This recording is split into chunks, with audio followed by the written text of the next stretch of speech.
Hello students, very good morning to all. आज जो है हम चैप्टर 12 इलेक्ट्रिसिटी में जो है न्यू टॉपिक्स पढ़ेंगे। इलेक्ट्रिक पोटेंशियल के बारे में जानेंगे और पोटेंशियल डिफरेंस क्या होता है इनके बारे में जानेंगे। तो इलेक्ट्रिक पोटेंशियल, जिसको हिंदी में हम बोलते हैं विद्युत विभव। विद्युत विभव मतलब जिसको हम अगर डिफाइन करना चाहें तो हम डिफाइन कर सकते हैं कि अगर कोई आवेश है यानी चार्ज, जिसको हम क्यू बोलते हैं, तो एकांक धनावेश या एकांक ऋणावेश को जो है, अब चार्ज दो तरीके के हो सकते हैं, ये तो पॉजिटिव या तो निगेटिव। तो जो हमारा ये चार्ज है इसको हम अगर लें यूनिट चार्ज माने, इसको हम माने यूनिट चार्ज। अब ये यूनिट चार्ज पॉजिटिव भी हो सकता है, निगेटिव भी हो सकता है। तो यूनिट चार्ज को जो है एकांक धनावेश को या एकांक ऋणावेश को जो है विद्युत क्षेत्र तक लाने में जो किया गया कार्य होता है यानी वर्क डन,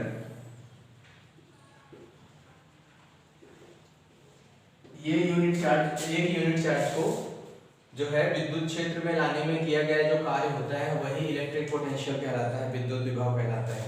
अगर हम ये सपोज माने कि एक वायर है, इसमें कोई भी इलेक्ट्रिक करंट अभी फ्लो नहीं हो रहा है, ठीक है, इसका मतलब इसके चार्जेस कहाँ हैं हमें नहीं पता, यूनिट चार्ज कहाँ है नहीं पता इसमें, ठीक है, इसमें अभी कोई चार्ज नहीं है इस वायर पे, ये नॉर्मल वायर है। अब हमें इसमें विद्युत विभव दौड़ाना है यानी इलेक्ट्रिक पोटेंशियल कब होगा, जब इसके अंदर बिजली दौड़ेगी।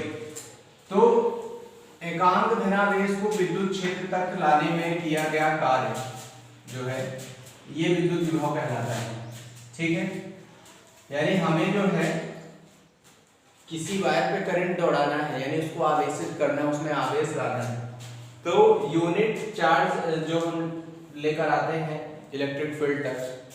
अब इलेक्ट्रिक फील्ड में अगर एकांक धनावेश को जो है अनंत से किसी एक बिंदु तक इलेक्ट्रिक करंट जहां हमें फ्लो कराना है उस बिंदु तक हमें लाने में जो काम करना पड़ता है वही कहलाता है इलेक्ट्रिक पोटेंशियल यानी विद्युत विभव।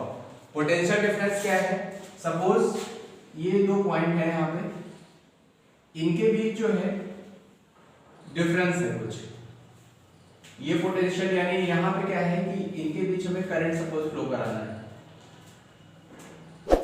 यहाँ पे कुछ ना कुछ पोटेंशियल देना पड़ेगा यानी पोटेंशियल डिफरेंस की वजह से ही करंट फ्लो होगा। अगर हम 2 वोल्ट का करंट या 3 वोल्ट का करंट या बैटरी से हम देते हैं या 1.5 वोल्ट का अगर हम करंट बैटरी से देते हैं, इसका मतलब ये है कि हम उतना वोल्टेज यानी पोटेंशियल डिफरेंस पैदा कर रहे हैं, उस पोटेंशियल डिफरेंस की वजह से करंट जो है फ्लो हो रहा है। अगर पोटेंशियल डिफरेंस नहीं होगा तो करंट ही फ्लो नहीं होगा। तो यहाँ पे जो है पोटेंशियल डिफरेंस, इसका मतलब ये है कि ये एक तरीके का वर्क डन है जिसमें हम चार्जेस को एक पॉइंट से दूसरे पॉइंट तक ले जाने में कुछ काम करते हैं।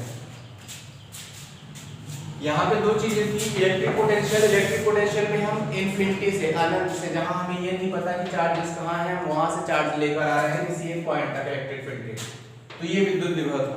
लेकिन जब हम बात करते हैं पोटेंशियल डिफरेंस की, तो हमें वायर के एक पॉइंट से दूसरे पॉइंट में इसमें करंट में दौड़ाना है यानी चार्जेस को हमें एक पॉइंट से दूसरे पॉइंट तक, यूनिट चार्ज को एक पॉइंट से दूसरे पॉइंट तक ले जाने में कुछ काम करना पड़ेगा, वही हमारा पोटेंशियल डिफरेंस होगा, ठीक है। तो पोटेंशियल डिफरेंस इसको कैपिटल B से अगर हम डिनोट करें, ठीक है, तो यहाँ पे जो है हम यूनिट चार्ज को ले जाने में कुछ वर्क डन कर रहे हैं, ठीक है। वर्क डन हमारा रहेगा किसको, यूनिट चार्ज को ले जाने में, तो जो हमारा वर्क डन है वही हमारा पोटेंशियल डिफरेंस यहाँ से निकाल कर आता है फॉर्मूले में। या इलेक्ट्रिक पोटेंशियल भी निकाल रहे हैं तो यूनिट चार्ज को हम ले जाने में इनफाइनाइट से किसी निश्चित पॉइंट तक ले जाने में जो काम कर रहे हैं तो वही हमारा वर्क डन होगा, पोटेंशियल डिफरेंस होगा, ठीक है। तो इसका जो फॉर्मूला रहेगा वो V = W/Q, जहां पे W क्या है, ये है वर्क डन, Q जो है चार्ज है, इसको हम मान सकते हैं यूनिट चार्ज जिसको ले जाने में हम कार्य कर रहे हैं। V हमारा क्या कहलाएगा, ये हमारा कहलाएगा पोटेंशियल डिफरेंस, या इसे हम इलेक्ट्रिक पोटेंशियल भी बोल सकते हैं। यहाँ पे हम इलेक्ट्रिक पोटेंशियल इसको बोलेंगे, और पोटेंशियल डिफरेंस भी अगर होता तो भी हम सपोज मान लेते हैं कि V = है V2 - V1, यानी एक पॉइंट पर जो हमारा पोटेंशियल डिफरेंस है, दूसरे पॉइंट पे जो पोटेंशियल डिफरेंस है इनका माइनस अगर करते हैं तो पोटेंशियल डिफरेंस यानी विभव में अंतर निकल आता है। ठीक है, तो इस तरीके से जो है हम इसको समझ सकते हैं। इसके अलावा जो है अभी हम सर्किट की अगर बात करें तो अगर हम एक सेल को प्रदर्शित करते हैं तो हम इस सिंबल से प्रदर्शित करते हैं, ये प्लस है और ये माइनस है, ये प्रदर्शित कर रहा है सेल। ठीक है, लेकिन अगर हम कई सारे बनाते हैं इस तरीके से, ये माइनस है ये प्लस है, तो ये हमारा क्या है, ये है बैटरी। ठीक है, ये सेल है जो कि सिंगल है, यहाँ पे कई सारे हमने सेल लगा दिए तो ये हमारी बैटरी तैयार हो गई। तो ये है सिंबलाइज फॉर्म जिनको हम आगे सर्किट में यूज करेंगे। ठीक है, थोड़ा सा इनको समझते हैं। तो सेल समझ लिया, बैटरी भी समझ लिया हमने। अब जो है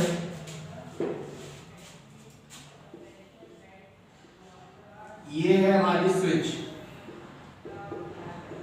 लेकिन कैसी है ये, ओपन स्विच है। ठीक है, जिसको हिंदी में बोलते हैं कुंजी, और ये खुली हुई कुंजी है। अब हम अगर बात करें यहाँ पे, ये कुंजी हमारी बंद है जिसको हम बोलते हैं, ये भी हमारा स्विच ही है लेकिन ये कैसा है, क्लोज है। ठीक है, यानी बंद कुंजी।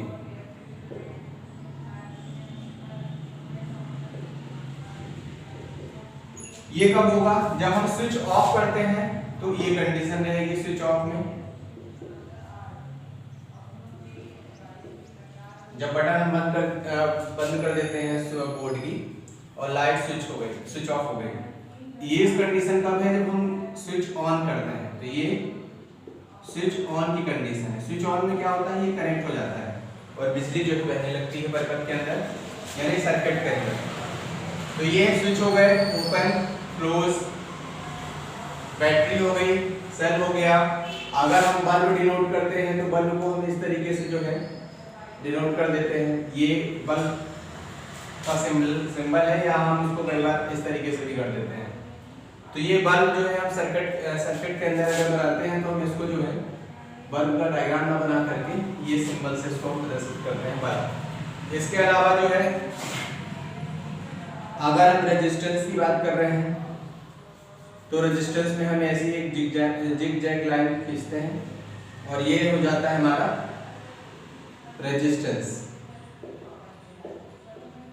जिसको हिंदी में बोलते हैं प्रतिरोध। ठीक है, तो ये रेजिस्टेंस का है।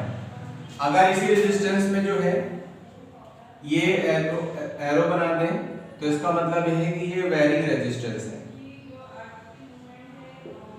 वेरिंग का मतलब बार बार इसकी वैल्यू जो है बदल रही है। यहाँ पे हम जो रेजिस्टेंस की वैल्यू हर उसमें बढ़ा घटा सकते हैं।